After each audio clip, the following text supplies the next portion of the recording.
Pemirsa, pemerintah menginvestigasi jenis bahan baku maupun produk obat yang diduga menyebabkan gagal ginjal akut. Investigasi tersebut menurut Menteri Koordinator Bidang Pembangunan Manusia dan Kebudayaan (PMK) Muhadjir Effendi harus juga melibatkan kementerian di luar koordinasinya, yaitu Kementerian Perdagangan dan Kementerian Perindustrian.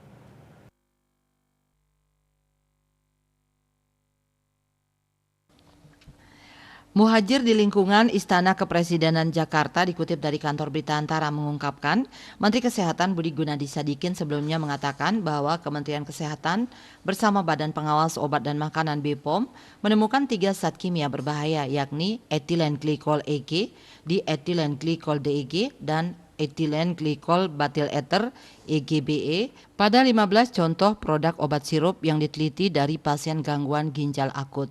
Zat-zat kimia tersebut terdeteksi di organ pasien melalui penelitian terhadap 99 pasien balita meninggal akibat gagal ginjal di Indonesia.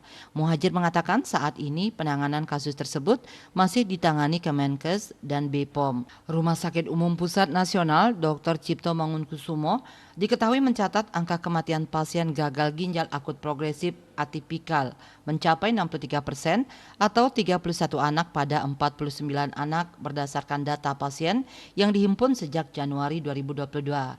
Sedangkan BPOM telah mengumumkan 5 produk obat sirup di Indonesia yang mengandung cemaran etilen glikol EG melampaui ambang batas aman, yaitu pertama Thermorex sirup obat demam produksi PT Konimex, Flurin DMP sirup obat batuk dan flu produksi PT Yarindo Pharmatama, Unibaby cough sirup obat batuk dan flu produksi Universal Pharmaceutical Industries, Unibaby demam sirup obat demam produksi Universal Pharmaceutical Industries, dan Unibaby demam drops obat demam produksi Universal Pharmaceutical Industries. BPOM telah melakukan uji sampel terhadap 39 batch dari 26 sirup obat yang diduga mengandung cemaran etilen glikol EG dan dietilen glikol DEG yang diduga digunakan pasien gagal ginjal akut sebelum dan selama menjalani perawatan di rumah sakit.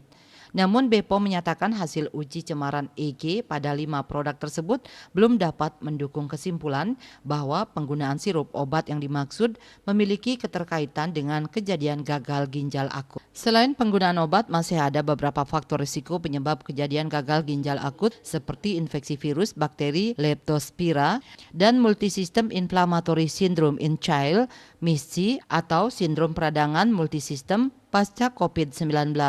BPOM telah melakukan tindak lanjut dengan memerintahkan kepada industri farmasi pemilik izin edar untuk melakukan penarikan sirup obat dari peredaran di seluruh Indonesia dan pemusnahan untuk seluruh batch produk.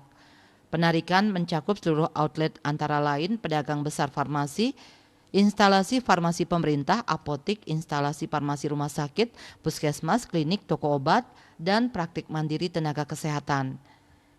Etilen glikol dan dietilen glikol menjadi penyebab kematian banyak orang di sejumlah negara. Kasus serupa terjadi di Afrika, India, Cina, dan sejumlah negara lainnya. KMB Bali Post melaporkan.